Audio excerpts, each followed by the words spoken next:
Hi folks, just a little vlog update of what's actually going on now. It's Sunday at the moment, the weather's really turned. It's been lovely for the last couple of weeks, but we're now definitely in autumn weather, and as I say, this is a Sunday, so I'll just let you see what's been going on. There's a few things going on at the moment, so let me just show you.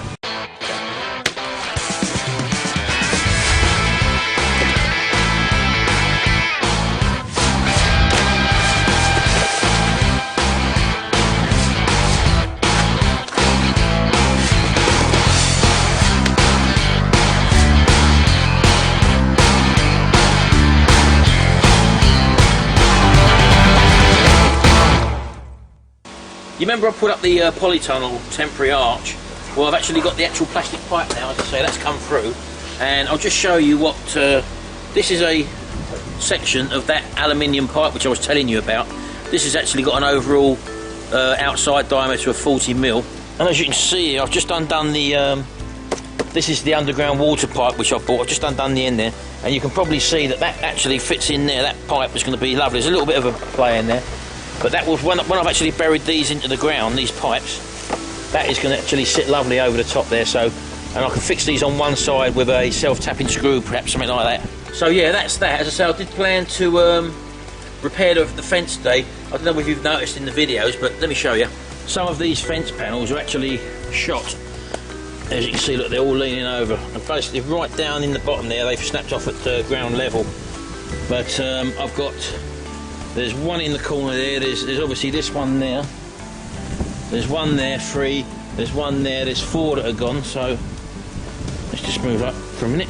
So what I've actually bought is some concrete spur posts. I was actually going to take these out. I did actually buy a new post for these, but that means going the other side of the fence into the other person's garden and literally taking the whole panel down, each panel, and relocating, which is a lot of hassle really. So what I've actually bought is these, what you call concrete spur posts. Now these, get out Bryson, these posts are solid concrete, about 4 inches by 4 inches, they're very heavy. I've buried them for about 1.5 to 2 foot, and then you fix the remainder solid post through into the actual wooden post that's already there, so that way you haven't got to take any fence panels down. So that's a repair which I'm going to be carrying out. And Jimmy and Gary's also come round today. Oh, just to show you the potatoes, for example, let's show you these. Look, they've really sort of established themselves now, and they've got really thick roots on them now.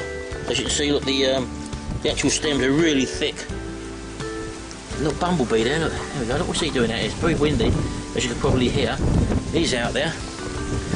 These are the cucumbers and the runner beans.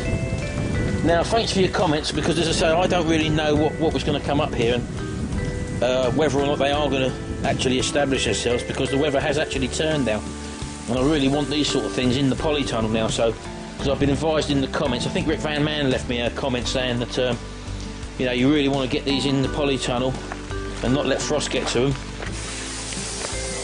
And here's the salad, which it's coming on very slowly. It is coming on, but very slowly. Don't forget, I am leaving this out there, but I probably should be. This should be in the Polytunnel now, I would imagine. So, some more seeds come up in that little propagator tray that I transplanted the other week, as you remember in the last video.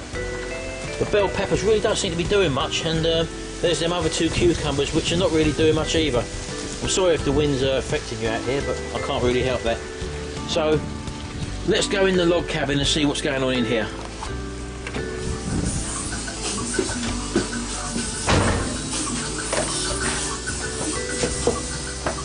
Well, who have we got in here? Who is it, Jimmy? It's the Chuckle Brothers. Oh. Right, what's going on here then, Jimmy? What have you been doing? Your doors are nearly ready now, apparently. As you can see, what he's done there, he's taken all the actual paint off of the inside of the doors, because he's actually going to paint all these. Are you going to go in red with them or what? Right, so he's going to be painting them red, so he's actually taken these all the way off, so any rust that's been there he's ground off and it's all ready to go. So these are being prepared for spraying now. That one's actually done now, as you can see there.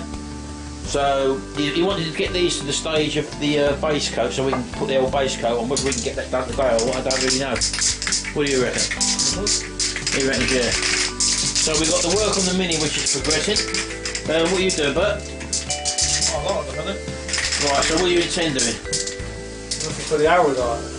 Have you found it yet? No. I've not found it. Yeah, hold on, Jim. So Gary's just literally preparing the rear lights at the moment. He's got a little breakage on one of these. He could get new ones, but I mean for the sake of doing a little small repair and spending that on new lights, he's got a crack going right the way down there. So he's just going to rough this surface up here, put some arrow dye on there, and then we're going to bury some plastic netting on there to give it some sort of stability and support. So, but he's just looking for the arrow dye at the moment.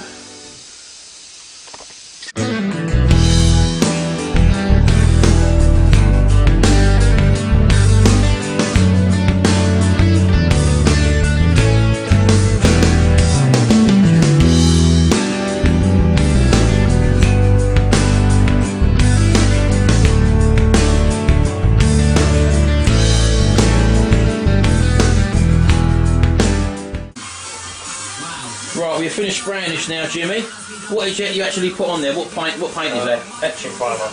Right, why do we need etching primer as opposed to normal grey primer? It's bare metal. Because it's back on bare metal. Okay, so that actually bites into the actual metal and provides a nice surface that won't flake off, yeah? Yeah.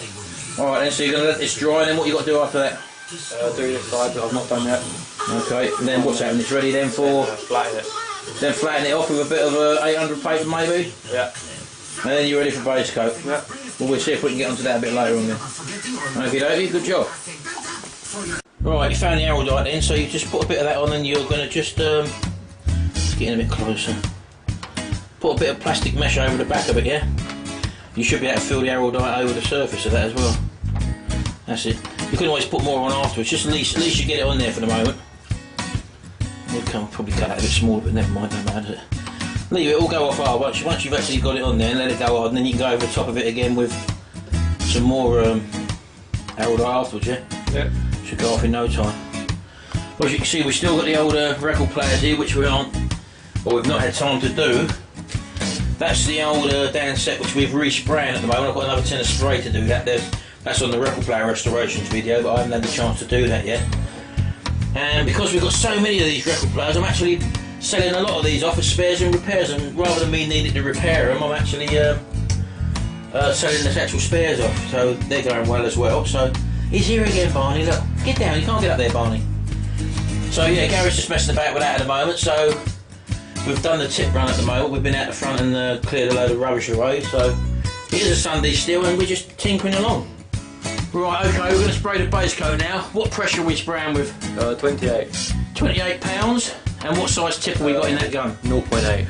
And it's a water-based paint, just like all the other Leyland water-based paint. So we're just going to give we're doing the insides of the doors now. We're not doing the outside. We're going to do all the insides of the doors. So.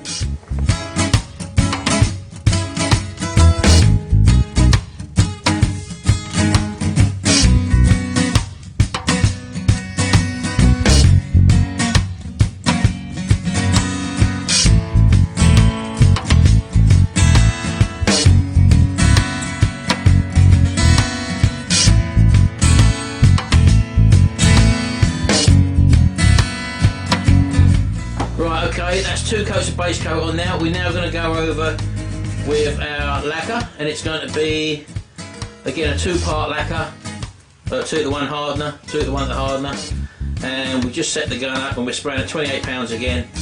So here we go.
we go. All that's got to do, obviously, is get cut back once it's all dried.